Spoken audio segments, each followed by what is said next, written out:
Students, whatever homework is given to you, you have to submit it on the very next day between 8 am to 1 pm to the given WhatsApp number, and it is compulsory to submit your homework as your attendance will be marked on the basis of your submission. पाठ 17 गिल्लू। महादेवी वर्मा छायावादी युग की सशक्त कवयित्री हैं। उनका सामान्य विषय भी पाठक के हृदय पर अमिट छाप छोड़ जाता है। गिल्लू एक गिलहरी का बच्चा है जिसे लेखिका प्यार करती हैं। प्रस्तुत पाठ एक संस्मरण है जिसका लक्ष्य पशु पक्षियों के प्रति और आत्मीयता जगाना एवं उनकी संरक्षण करना है। अचानक एक दिन सवेरे कमरे में बरामदे में आकर मैंने देखा, दो कौवे एक गमले के चारों ओर चोंचों से छुआ छुआवल जैसा खेल खेल रहे हैं।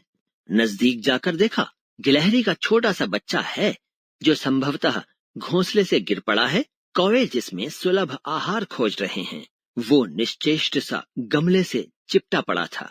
सबने कहा, कौवे की चोंच का घाव लगने के बाद ये बच नहीं सकता, अतः इसे ऐसे ही रहने दिया जाए। परंतु मन नहीं माना। उसे धीरे से उठाकर अपने कमरे में लाई, फिर रुई से रक्त पोंछकर घावों पर पेंसिलिन का मरहम लगाया। रुई की पतली बत्ती दूध में भिगोकर जैसे तैसे उसके नन्हे से मुंह में लगाई, पर मुंह खुल न सका और दूध की बूंदें दोनों ओर लुढ़क गईं। कई घंटे के उपचार के उपरांत उसके मुंह में एक बूंद पानी टपकाया जा सका। तीसरे दिन वो इतना अच्छा और आश्वस्त हो गया कि मेरी उंगली अपने दो नन्हे पंजों से पकड़कर नीले कांच की मोतियों जैसी आंखों से इधर उधर देखने लगा।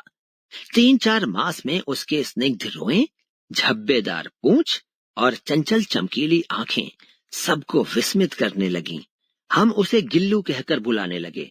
मैंने फूल रखने की एक हल्की डलिया में रुई बिछाकर उसे तार से खिड़की पर लटका दिया। वही 2 वर्ष गिल्लू का घर रहा।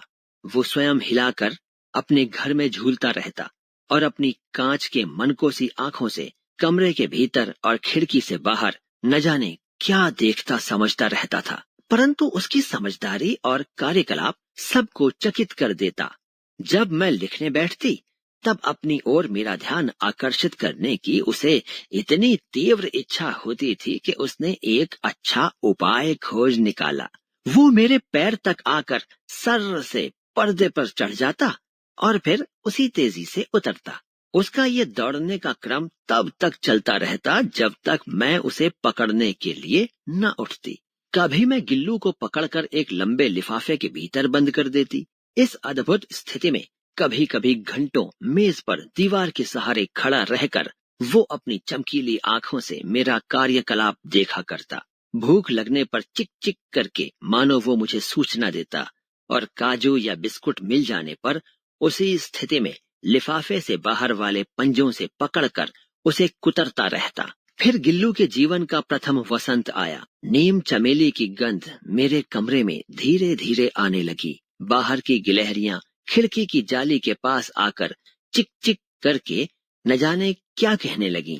गिल्लू को जाली के पास बैठकर अपनेपन से बाहर झांकते देखकर मुझे लगा कि इसे आजाद करना आवश्यक है। मैंने कीले निकालकर जाली का एक कोना खोल दिया और इस मार्ग से गिल्लू ने बाहर जाने पर सचमुच ही मुक्ति की सांस ली।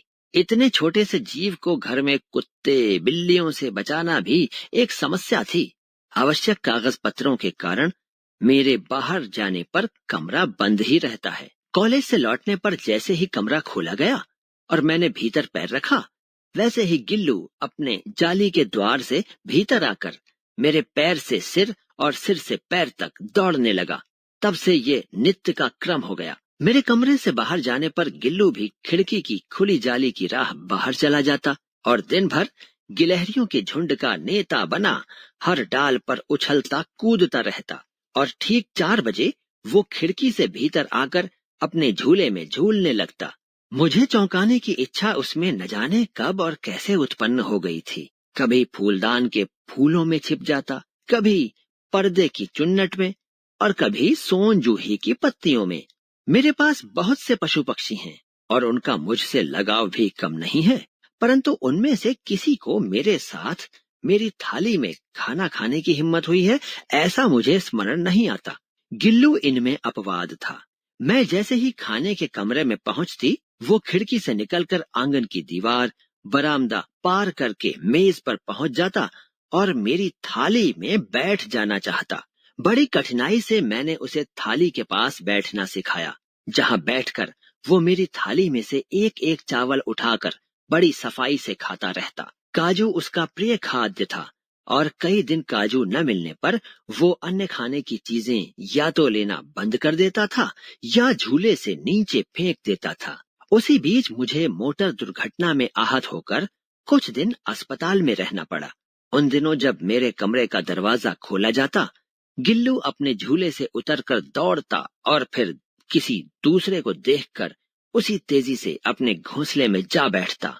सब उसे काजू दे जाते, परंतु अस्पताल से लौटकर जब मैंने उसके झूले की सफाई की तो उसमें काजू भरे मिले, जिससे ज्ञात होता था कि वो इन दिनों अपना प्रिय खाद्य कितना कम खाता रहा।